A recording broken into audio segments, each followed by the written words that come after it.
મહેસાણાના જોટાણા તાલુકાના મોદીપુર ગામમાં બિરાજમાન છે અન્નપૂર્ણા। આ સ્થાનિક પ્રાચીન જે હોવાનું માનવામાં આવે છે તો અંદાજે 1350 વર્ષ જૂનું આ અન્નપૂર્ણા માતાજીનું મંદિર હોવાનું માનવામાં આવે છે। મહેસાણાથી 22 કિલોમીટરના અંતરે મોદીપુર ગામના છેવાડેમાં અન્નપૂર્ણા માતાજીનું આ પવિત્ર સ્થાનિક આવેલું છે। તો અહીં બિરાજમાન છે જગતજનની માં અન્નપૂર્ણા। આ સ્થાનકમાં ભક્તોને પ્રસાદ રૂપે ચોખા આપવામાં આવે છે। આ ચોખા માત્ર સ્ત્રીઓને જ અપાય છે। સ્ત્રીઓ આ ચોખા પોતાના અન્નના ભંડારમાં અને ધન મૂકવાની જગ્યાએ મૂકવાની હોય છે। અનોખી આસ્થા તો આમ કરવાથી અન્ન અને ધનના ભંડાર ક્યારે ખૂટતા નહીં હોવાની લોકવાયકા છે। અહીં ખાસ કરીને સંતાન પ્રાપ્તિ, સુખ શાંતિ તેમજ શારીરિક કોઈ પણ તકલીફનું નિવારણ આ સ્થાનકમાં થતું હોવાની માન્યતા છે। દર વર્ષે લાખોની સંખ્યામાં માઈ ભક્તો દર્શન માટે પધારે છે। આપણા અન્નપૂર્ણા મંદિરમાં 21 દિવસ દરમિયાન લાખો શ્રદ્ધાળુઓ માં અન્નપૂર્ણાનો પ્રસાદ લે છે અને દિવસ દરમિયાન રોજથી 5, 7, 8 હજાર માણસ અહીંયા પ્રસાદ લે છે। તેમજ માં અન્નપૂર્ણાનું રસોડું 365 દિવસ નિઃશુલ્ક ચાલુ રહે છે। માતાજી પર મને એટલી બધી શ્રદ્ધા બેસી ગઈ છે કે મારો બાબો જન્મથી જ સેલેબલ પાલ્સીની પીડાથી પીડાતો હતો। થોડુંક ચાલે ત્યાં 10 થી 15 વખત પડી જાય અને તેને ખૂબ જ તકલીફ હતી, પણ અહીંયા હું દર્શન કરવા આવ્યો। અમારા ભૂતપૂર્વ પ્રમુખ શ્રી હરેશભાઈ સુમનલાલ જાનીએ અહીંયા મને કહ્યું કે માતાજી પાસે જે માગવું હોય તે માગ, માતાજી તારી માગણી પૂરી કરશે, તારી ઈચ્છા પૂર્ણ કરશે। ત્યારે મેં માતાજી પાસે માગ્યું કે મારા પુત્રને સારું કરી આપો, જેના કારણે માતાજીએ મારી ઈચ્છા સાંભળી અને મારી માગણીને તેઓએ સ્વીકારી અને મારા પુત્રને ઘણું સારું કર્યું છે। મારી શ્રદ્ધાની તો હું વાત ના કરી શકું, પણ મારા હૃદયની તમને બતાવી ના શકું।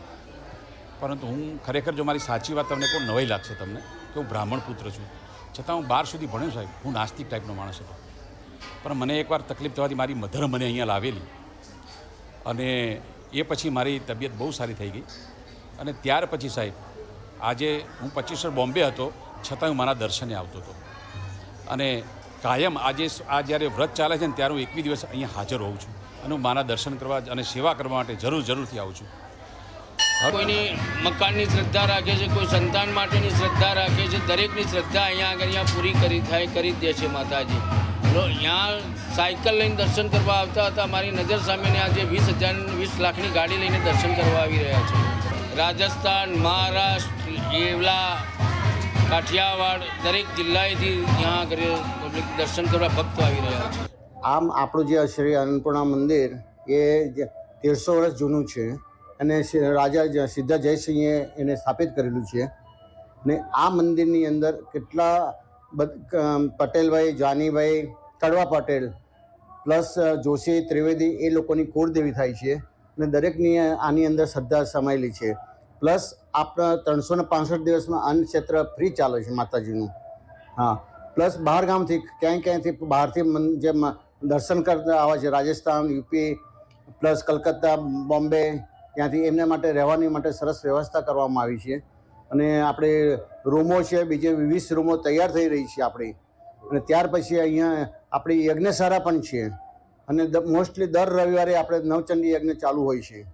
આ મંદિર લગભગ 1300 વર્ષ પુરાણું છે અને આ મંદિરનો ઇતિહાસ એવો છે કે જે વખતે મૂળરાજ સોલંકીએ અહીંયા રુદ્રમાળની પ્રતિષ્ઠા કરી ત્યારે એને થયું કે મારે વેદોમાં પારંગત એવા બ્રાહ્મણોની જરૂર છે, તો એમને કાશીથી, બનારસથી 1000 બ્રાહ્મણોને આમંત્રિત કર્યા અને અહીંયા રુદ્રમાળની પ્રતિષ્ઠા કરાવી। પછી એમને કહ્યું કે તમે અહીં વસવાટ કરો, એટલે જે જાની અને યાજ્ઞિકના આ બધા જે બ્રાહ્મણો હતા પરિવારના, એમના માટે 2 ગામ ફાળવણી કરી એમને, એક અંબાસણ આપ્યું અને એક કનોડા આપ્યું। એટલે એમાં જે લોકો અહીં વસ્યા કનોડામાં એ લોકો અંબાસણા જાની કહેવાળા અને કનોડા વસ્યા એ કનોડિયા જાની કહેવાળા। અમારે પણ હાલ પૂછે તો ભાઈ કેવા જાની, તો કે અંબાસણા જાની। અહીંયા બ્રાહ્મણોના ઘર એ ખૂબ હતા અને અહીંયા એ વખતે માતાજીની